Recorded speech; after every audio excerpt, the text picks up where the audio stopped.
sur Antenne 2 dans quelques minutes. Ce petit bonhomme a 10 ans. Son papa, c'est Steven Spielberg. En 1982, il nous livrait ce chef-d'œuvre, ce film.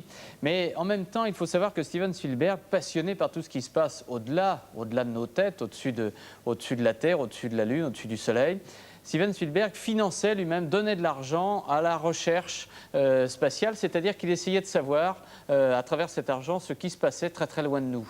Steven Spielberg a donc financé l'une des expériences que nous vous montrerons tout à l'heure dans Raison de plus. Pourquoi?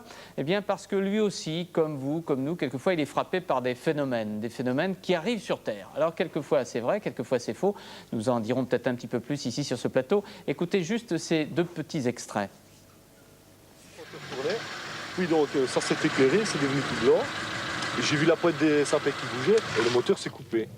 Alors, d'abord, j'ai pas réalisé avec le moteur, puis j'ai regardé et j'ai vu comme le soleil une lumière forte.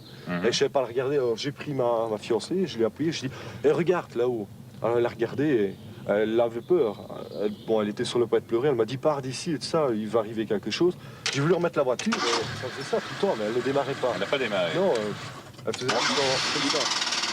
Oui, il y avait donc quand même une décharge, il y avait quand même le démarreur Oui, fonctionnait. le démarreur allait. Hein, mais... Le démarreur fonctionnait. Oui, alors j'étais en train de pomper sur la pédale, ça n'allait pas. Puis je m'énervais, je me dis, alors je vais prendre ou quoi. J'étais vraiment paniqué, quoi. Dans la nuit du 30 mars 1990, l'incroyable scène. Des centaines de témoins aperçoivent 3 points lumineux au-dessus de Bruxelles. Principal accusé, l'avion furtif américain F-117. L'armée intervient, s'interroge et rejette l'hypothèse sans nuance.